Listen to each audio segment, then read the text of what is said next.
মাত্র একটি কাপড় পরে ঘুমিয়ে থাকা এই মেয়েটি কখনো স্বপ্নেও ভাবেনি প্রতি রাতে যখন সে গভীর ঘুমে চলে যায় তখন তার বিছানার নিচ থেকে এক লোক হামাগুড়ি দিয়ে বেরিয়ে আসে। তারপর সে একটা ঔষধ মাখানো তয়লা দিয়ে মেয়েটিকে অজ্ঞান করে ফেলে। যখন লোকটি নিশ্চিত হয় যে মেয়েটি পুরোপুরি অজ্ঞান হয়ে গেছে তখন সে নিজের মোবাইল বের করে তাতে গান চালিয়ে দেয়। তারপর সে বাথরুমে গিয়ে গরম পানি দিয়ে আরামসে গোসল করতে থাকে এবং ওই মেয়ের টুথব্রাশ দিয়ে নিজের দাঁত মেজে নেয়। এরপর সে ওই মেয়েটির চাদর সরিয়ে বিছানায় উঠে যায়। সবচেয়ে অবাক করার বিষয় হলো এই লোকটি টানা 2 বছর ধরে প্রতি রাতে ঠিক এই কাজটাই করে আসছিল। পরের দিন সকালে যখন মেয়েটির ঘুম ভাঙলো তখন বিছানায় ওই লোকটির কোনো চিহ্নও ছিল না, কিন্তু তার মাথা ভারী লাগছিল আর শরীরে অদ্ভুত এক ক্লান্তি ও ব্যথা ছিল, এমনকি পায়েও হালকা ব্যথা করছিল। তবে সে ভেবেছিল এটা হয়তো তার ক্লান্তির কারণেই, তাই সে পাত্তা না দিয়ে তাড়াতাড়ি অফিসের উদ্দেশ্যে বেরিয়ে যায়। লিফটের মধ্যে সে তার অ্যাপার্টমেন্টের নিচতলার এক বুড়ি মহিলার সঙ্গে দেখা করে। বুড়ি মহিলা অভিযোগ করে বলল, তোমরা তরুণেরা যা ইচ্ছা তাই করো, অন্তত একটু তো সংযম রাখতে পারো। প্রতিদিন এত জোরে জোরে আওয়াজ হয়, আমি রাতে ঘুমাতেই পারি না। মেয়েটি অবাক হয়ে বলল,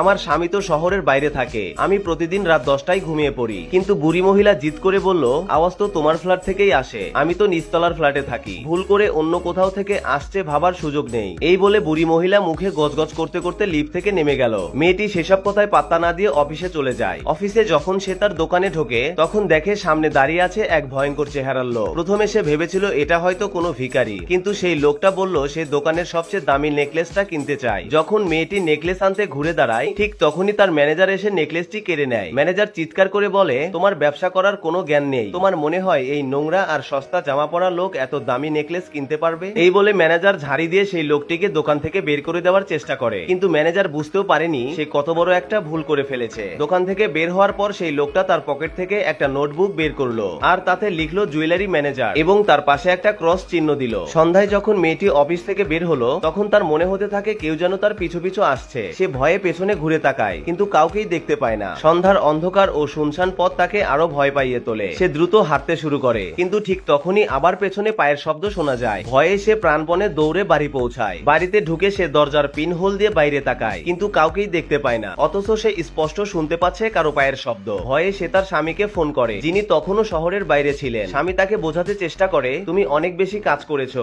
তাই তোমার কল্পনা হচ্ছে, বিশ্রাম নাও, সব ঠিক হয়ে যাবে। মেয়েটি নিজেকে কোনো মতে সামলে নিয়ে বিছানায় শুয়ে পড়ে, কিন্তু সে জানতো না তার বিছানার নিচে তখনও এক লোক লুকিয়ে আছে আর তার হাতে আছে একটা মোটা রেঞ্জ পানা।